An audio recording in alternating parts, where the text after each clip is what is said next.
क्या पास होना चाहिए या नहीं? वक्फ बोर्ड का विवाद काफी दिनों से चल रहा है। देश आज़ादी से जो व्यवस्था बना दी गई वो अब तक चलती रही। समय समय पर संविधान में भी परिवर्तन किए जाते हैं। मैं वक्फ बोर्ड का विरोध तो नहीं करता, मगर एक बात जरूर करता हूँ, देश में समानता है तो समानता लागू होनी चाहिए।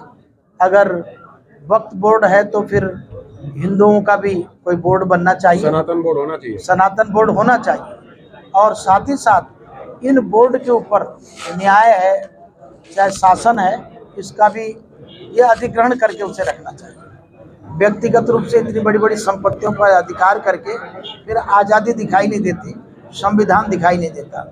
लिहाजा संवैधानिक रूप से वक्फ बोर्ड को संविधान के अंतर्गत करना चाहिए और समय समय पर जब अधिग्रहण की आवश्यकता हो तो सरकार को करना चाहिए। संत समाज संत बोर्ड की मांग करेगा सर? बिल्कुल, मैं व्यक्तिगत रूप से सनातन बोर्ड का समर्थक हूँ, क्योंकि राष्ट्र भारत सनातन धर्मावलंबियों का और धर्म मजहब के आधार पर देश के बंटवारे का सब्जेक्ट हम लोगों ने पढ़ा है।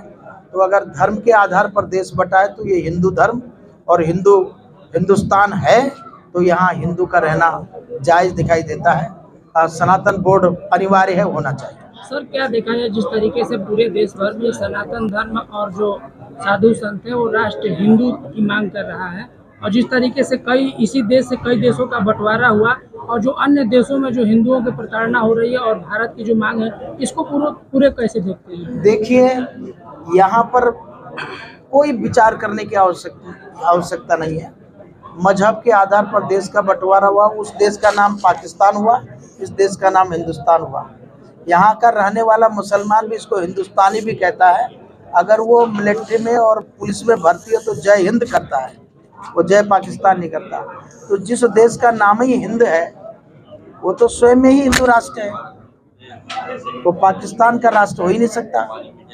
तो हिंदू बहुल राष्ट्र ऑलरेडी है, हम हिंदुस्तान कह रहे हैं।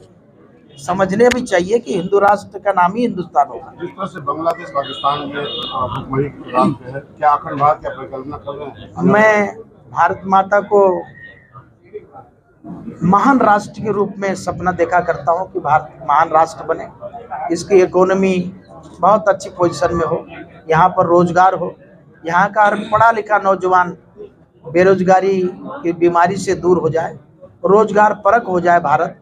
और सरकारों से अपील करता हूं कि सबसे पहले राष्ट्र भारत का उन्नयन चाहते हो तो सबसे पहले बेरोजगारी की तरफ ध्यान दें। मैं भारत के उन युवाओं का जो पढ़ लिख कर अच्छी क्वालिफिकेशन रख के बेरोजगार होकर बैठे हैं, उनके दिल के दर्द को सरकार को समझना चाहिए।